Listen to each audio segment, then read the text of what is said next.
right, guys, we're gonna go over how to use this RV. First of all, right here's your electric tongue jack. The bottom button here is just a light for at night if you're docking. And then you have an up and down button here. It'll raise and lower it. Worst case scenario, if something's not working with the batteries, there's a little button on top. You can just flip this, actually a little flap, you'll flip it up, and then there's a manual hand crank where you can manually crank the jack if your batteries were dead or something like that. Shouldn't need to worry about that, but it's there in case you need it. Right here you have double propane tanks. These are really simple to use. You just lift the cover right off, and then there's an arrow that points towards one tank or the other. It just depends, whichever tank you're using, you're gonna open it up and just have that arrow pointed right at it. When you're done, you're gonna close that tank, open the other tank. It's gonna swing back towards the other one, and then you'll be pulling propane from the other tank. You don't wanna have that arrow pointed up or anything like that. You want it directly at one tank or the other. Hopefully you never need it, but right behind here is the battery box.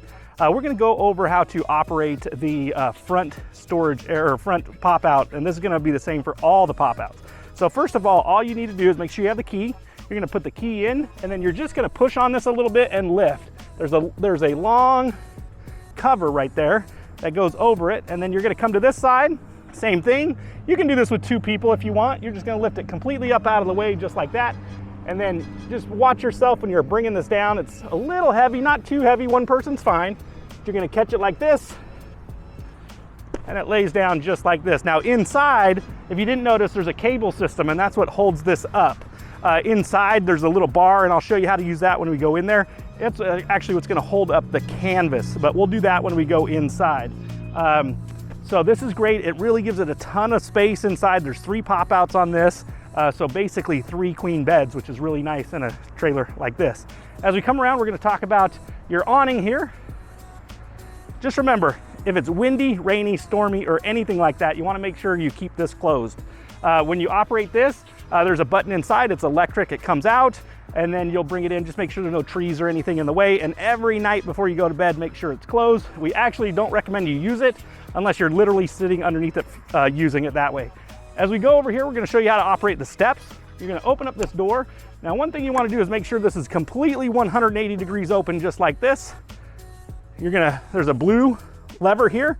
You're gonna pull that, and then this will swing down. A couple things I wanna go over on operation of this real quick is if you wanna adjust, each leg is independently adjustable. If you wanna adjust it, there's a little lever here. You push it in, and then you can adjust each of these independently. And that's really important when we go to put this down, just like this. When you put it down, because if you're on uneven ground, you wanna make sure this is solid. Also, another thing you wanna make sure is this is completely flush with the doorway. If this is up a little bit and you try to close that door, it's actually gonna smush on it and it won't close the door properly, and it could damage the door. So make sure this is completely flush. You also have a little handrail here. To use this, you lift up and you twist, just like that. You can get in and out pretty easily. I'm gonna reverse the process for you so you can see how that works. You literally just lift this up, it's gonna swing. Now make sure this door is completely 180 as far as you can to get this up out of the way, just like that. And then you're gonna lock it in place, just like this, close it down, and you're gonna close your door. And then when we travel, we always recommend you lift this up and spin it around just like this so it's up out of the way. There's an exhaust vent here. This can get warm, so just make sure you don't have any gear over here or anything like that. You do have a couple of electrical outlets as well. Just remember, none of the major appliances are gonna work unless you are plugged in with shore power at a park or you're running a generator. That's gonna get all your outlets working and everything like that. Now, we missed it on the front, but every corner, I'm gonna show it to you on the back, has a stabilizer jack. These right here are just to stabilize the RV. There's a little hand crank, and you just literally crank those down. They'll touch the floor, the ground, and they kind of just make the RV a little bit more stable, especially with those tip outs, that it doesn't wobble as much on you when you're walking inside. As we come around, we're gonna go over some stuff back here. Another tip out right here, or pop out they call them. You do have a little bit of storage back here. And then right here, the only one of these that you need to really worry about, is the City Water Connect. And we don't even recommend you really use that. We recommend you fill the water tank and then pull the water from the water tank when you're using it. This one up here is if you're dumping your tanks, you can plug in a hose here. And if you have the black valve open, the sewage valve, this will kind of clean out the sewage tank. This you don't need to worry about. That's for winterizing the RV. And then as we come around, just a reminder, trailers don't have jacks for changing tires. If you ever need to change your tire, all you would do is you would use your vehicle jack to change the tire, and then there is a spare on board for doing that. As we come around, we have your power cord connect here. To access this, you just pop it up just like this. It's a 30 amp connect.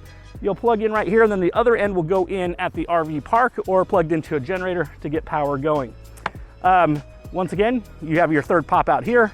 Make sure everything's out of the way. This does come out about 4 or 5 feet, so just make sure it's all good there. And then we're gonna go over how to dump the RV. First of all, you have 2 pull valves. There's actually a gray valve on the back left and a black valve on the right. How these work is you have your sewer hose, you unscrew the cap, you put the sewer hose on there, and you'll pull the black lever just like it is now, and that's gonna drain out the sewage. As we talked about over there earlier, you can run some water through there, and it'll actually clean it out as well. When you're done, you would close this valve, and then you would open the gray valve that's already open right there. You'll open that, it'll kind of flush out the sewer hose and everything like that. Just get a little bit of water when you're done and spray out the sewer hose, and then you can store that back in the storage compartment. We do have it in a little bin, so it's kind of keeps it a little bit more sanitary. As you come around, you do have this is where you're gonna fill your fresh water tank. You just unscrew this right here, you'll put your garden hose in here, you're gonna watch the gauge inside, you'll see that it's filling up. When you're done, you'll go ahead and turn that off, and then put your cap back on and you're good to go. To operate water from here, there's actually a water pump button inside. You just turn the pump on, it'll be the right water pressure and all that, and ready to go. One thing I wanna talk about with you real quick is the water in an RV, okay? We don't recommend you use the city water because the fittings in an RV are not like the water connections in your house.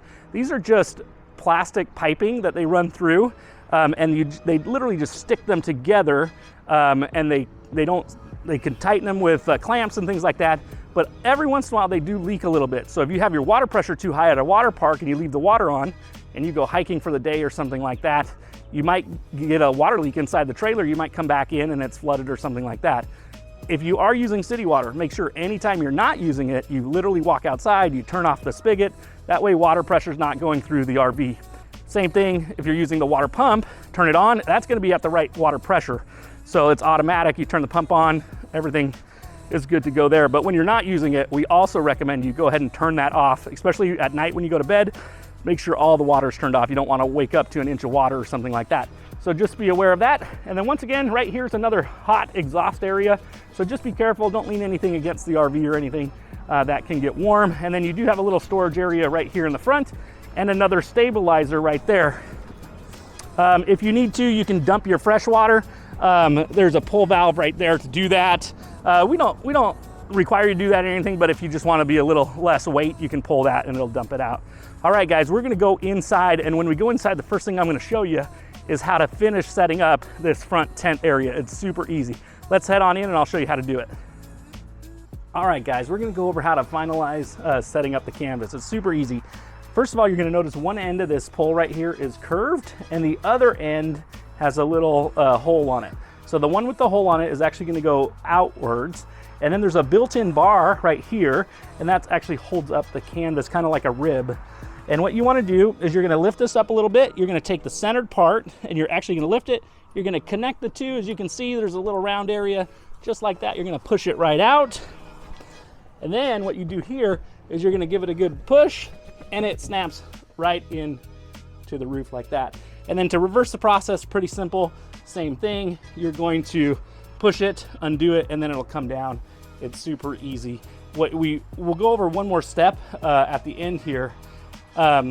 Once it's closed down, you want to kind of fold in the canvas a little bit before you flip it up, but I'll go over that with you in a minute. All right, we're going to show you how to close it. Super easy. First of all, remember we got our ribs up there. We're just going to kind of push this out a little bit, get a little force on there, and then you're kind of pulling it towards you, and that crossbar just kind of folds right down. I like to take this guy, put it kind of right here, and then just remember, you can't close it unless this is folded up a little bit. So you're actually going to fold this up out of the way, just like that. This is how it's supposed to look. Now I'll show you how to do the outside as we head out there. It's super easy. What I like to do is kind of start on the opposite side over here, and then you have this canvas area. So you're going to kind of fold it in as you go. I like to lift up on the corner, just like this, kind of tuck this in, tuck it in real good. You're going to kind of hold it up, but you can do it with one hand. It's not too heavy. come around, and as you can see this is hanging out. You can't close it if it's hanging out. So what you want to do is you want to tuck it in, get it all tucked in, and I kind of just work it around as I go. And then remember, I want to make sure these levers are completely up. So we're just going to work it around, make sure it's good. As you come in, tuck it all in. I like to work myself just back over to the other side. It's kind of easier if you have two people, but you can do it with one. Finish tucking it in. And then as you get to the top, you're going to push up on this lever, get that guy up out of the way, just like that. And then I like to work myself back over here. See how it's got a little bit of canvas? You're just going to pull it out a little bit, tuck it all in good. Up out of the way, lift that up, and then it kind of grabs it. Once you're over it, you can kind of pull it down, just like that. Same thing on this side, and we're kind of locked in and ready to go. Drop it down. You can lock it with the key. It's that simple. It's a little bit easier with two people, but as you can see, you can totally do it with one person. The key is just making sure you keep working that canvas and tucking it in. All right, guys, we're gonna go in and finish up inside. We're gonna move on, and we're gonna show you how to do all the electronics in here.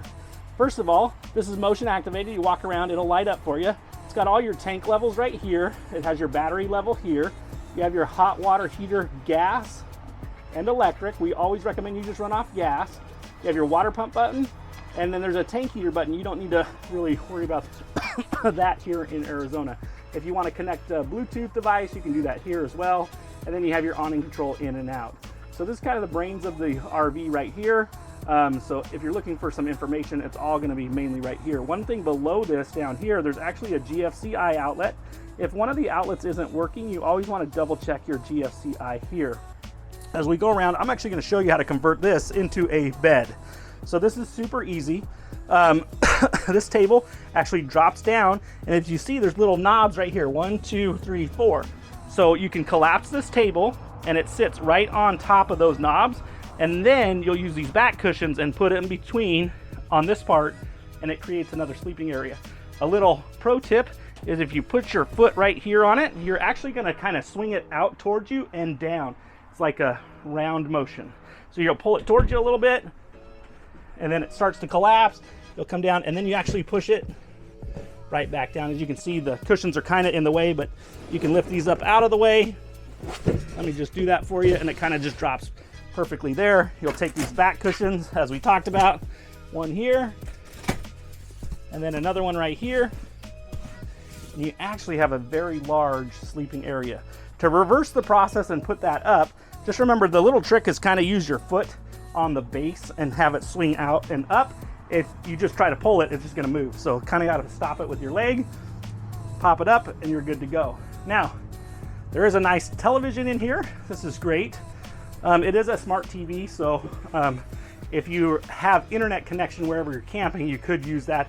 A lot of people just bring their own DVD player and watch DVDs if you want to do that. You do have a glass cooktop. Sorry, it is not a glass cooktop. This actually folds up out of the way and becomes your backsplash. I say glass cooktop because some people, on occasion we've had this happen, they leave this down and they think it's a glass cooktop when it is not. You want to make sure this is folded up out of the way completely, and this now becomes your backsplash, just like that. You'll light your burners, use it like a normal gas cooktop.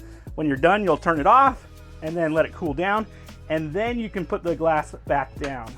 Once again, this is not a glass cooktop, so don't light it, close it, and then put your pot or anything on top of it. These will shatter. So just make sure this is completely up out of the way, just like this, anytime you're using it. And prior to leaving your campground and driving away, make sure this is folded down. You don't want to hit a bump and have it fly down and crack or something like that. So pretty simple there. We do have a microwave here. You also have a very large sink area here. This is awesome for if you need to do some dishes or something like that. Please, when you're traveling, this is not a storage area. So don't put things in here. This is not like weight rated. If you put too much stuff in here, we've had a sink fall down or something like that. So just make sure this is just for when you're camping, your dishes and things like that. All right, we're gonna move on to the fridge here. To operate this is super easy. All you do is you squeeze this little latch right here and it's gonna open up on you. There is a controller right in the very back right here. It'll control the temperature, pretty simple. And then when you're done, you just close this up, just like this. And then you have a very large fridge in here. It's also got its control set right here on the top, so you can set your temperatures. Very nice. And then right below the refrigerator is actually like a little electrical panel. It's got some fuses and some breakers, kind of just like your house would have. If there's any electrical issues, we always recommend you kind of check there first to make sure a breaker hasn't been tripped or something like that. You do have another pop out here, and then the one in the rear. Those go out. Very nice. This is, when this is completely out, everything is really great. We're gonna go over the thermostat right here on the wall. It's pretty simple. You have your on off. You have your modes like high and low, and then you actually have your temperature control. This will also run the heater, so you'll turn the heater on and everything just works through these switches. It's super easy. You don't really need to worry about this up top. That's something for us to worry about. We're gonna head into the bathroom area, and we're gonna go over how to operate the toilet. First of all, RV toilets have a foot flush pedal right there, and how these operate is you're actually gonna hold it down halfway.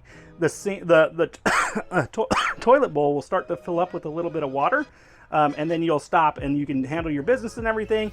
And then when you're done, you'll go ahead and push that lever down completely all the way down. More water will come in and it'll actually flush down into the black tank. You do have a couple switches here. One's for the fan and one is for the interior lighting. A very nice sink area. And now we're gonna get into operation of the shower. Anytime you're traveling, just make sure you have this completely latched, and there's a little lever here that holds them together. And then just to get them off, you just pull it apart. It's just a rubber stopper there. You'll open up that, and then you have your big shower, hot and cold water, really nice area to shower in. Once again, prior to traveling, make sure you shut that door and latch it with that little rubber seal. That way when you're driving, it doesn't flap open on you or anything like that and damage the actual shower basin or anything like that. Well, we hope you love this one. This is awesome. It sleeps so many people in such a compact design. You guys are gonna love it. We can't wait to see you. We'll see you soon.